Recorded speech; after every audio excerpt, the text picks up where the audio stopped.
The Spiritus Familiaris or Serving Spirits. Most grimoires and other books dealing with the magic of evocation often talk of serving spirits, the so-called Spiritus Familiaris.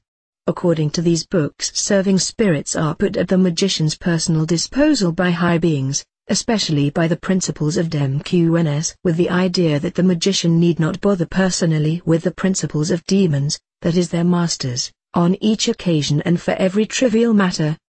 The books further state that such serving spirits usually are delivered to the magician, or, as is more likely, to the sorcerer by that head or principle of demons with whom he has concluded a contract. By means of an anchor, the serving spirit is provided by its head with the same kind of force, power and faculties etc. that the head possesses.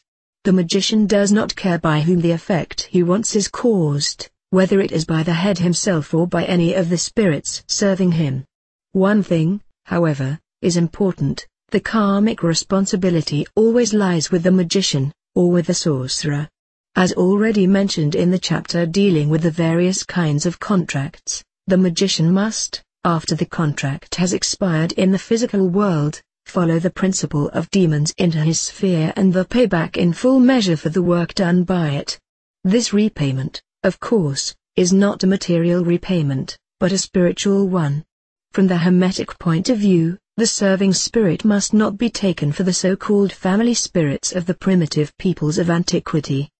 These family spirits were, in most cases, the deceased of a tribe, its ancestors and pre-ancestors, heroes etc. with whom a type of necromancy was practiced similar to a more primitive kind of fetish worship by keeping up a permanent contact with these deceased. This kind of necromancy may be compared with the spiritism of our own days. Since every initiate knows about the practices, cult operation etc. necessary for getting into contact with an ancestor, with a family spirit, I will desist from writing again about this matter. Not only had each family their family or house ghost, there were also numerous tribes having their own genius, as is known from history. The true magician is able to tell the difference, from the Hermetic standpoint, between an actual Spiritus Familiaris and a family or ancestral spirit. The attitude a genuine magician takes towards getting into contact with a head, i.e., a higher being, a higher intelligence, is quite different to that of a sorcerer or black magician. The latter wants to get beings under his power without any special effort and without the appropriate preparatory operations and magical development, in order to make these beings serve him and help him to realize all his desires. Unfortunately, a sorcerer is likely to forget that by doing so he is debiting his karma and that he is doing this at the costs of his evolution, and above all, to the costs of his magical development. Beings serving a sorcerer never work without reward. From the material point of view, such services may only be regarded as loans. Actually, the sorcerer becomes the slave of the relevant being, for after their contract has expired, the sorcerer must, as already pointed out before, pay back everything. The beings are fully aware of this fact, and their devotion towards the magician, which is to ensure him that they are always willing to serve him and to fulfill any of his desires, often delude a sorcerer to the erroneous opinion that he has become master over the beings. His desires, his claims towards these beings increase during the course of the alliance, and the sorcerer eventually develops into a glutton.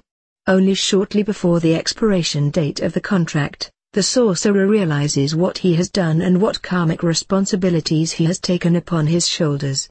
But at that point it is usually too late, and all advice and instructions to shake off the bondages of such a contract are, from the Hermetic point of view, useless and impracticable, and in the eyes of a true magician, sheer ridiculous. Negative effects that have once been set at work, no matter in which way, must, due to the law of cause and effect, have their due clear-off and adjustment. One might oppose that divine providence, in its aspects of love and charity, could, in some cases, make an exception. However, the genuine magician knows that causes are always followed up by the relevant effects, otherwise the law of karma, the law of retaliation, the rule of law of the whole universe, would be untrue, that is illusory. That this is not so, but that, on the contrary, Everything takes place due to the most genuine laws with the most admirable precision need not be stressed here. Divine love and charity with all their other aspects such as benevolence etc. work up to the point where man realizes that he himself is the cause of the sorrows that have overcome him, and this knowledge enables him to carry his burden more easily. From the correct universal point of view, providence, in its aspects of love, benevolence etc., cannot further intervene. Every experienced magician, knowing the universal laws, finds this in order. Every genuine magician should therefore take heed not to conclude a contract which would entirely halt his personal magical development and evolution. A true initiate will not even be tempted to conclude contacts with high and good heads, no matter how great the advantages might be. To bind oneself to spirit beings and their spheres means losing the freedom of one's own thoughts and doings. Why then, one might ask, is it necessary to deal with the magic of evocation? Is it not better to work for one's personal development and to leave the beings where they are? The answer to this question is that the genuine magician may, if he likes, get into contact with any beings, positive ones or negative ones, and that he should even regard it as his duty to practice the true magic of evocation, but he must never be tempted to bind himself to any being. He can use his connections to enlarge his knowledge about the various spheres, to learn about the laws of such spheres, and to demonstrate his magical authority to those beings with which he operates during his evocations. No doubt, such beings will not only be prepared to give him any information he wants, but they will be quite pleased to serve him, for to them the genuine magician is their master, is the true initiate to whom they owe obedience and loyalty. They would not even dare to approach a genuine magician, who has been truly initiated into magic and has therefore reached perfection in it, with a contract in mind.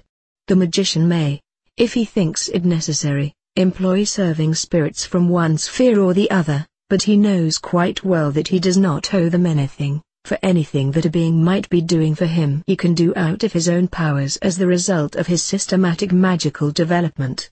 The magician may employ beings firstly to help his fellow men, not himself, and secondly to use the valuable time saved for his own development.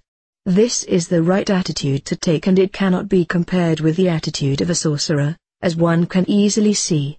The magician need not practice the magic of evocation all the time, but he must be able to carry out successfully such practices whenever it should be necessary.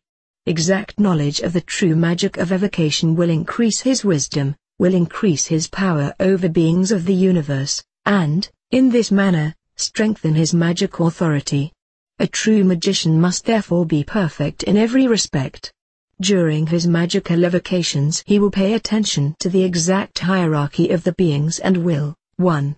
Get into contact with the heads of the elements and their beings, if necessary, also with their serving spirits, their subjects 2. Have regard to the earth zone with all its heads and subjects 3. Change over to the beings of the moon according to the hierarchy 4. Have regard to the heads of the zone of Mercury 5. Then he will pay his attention to the Venus zone 6. The Sun zone 7. The Mars zone 8. The Jupiter zone 9. The zone of Saturn,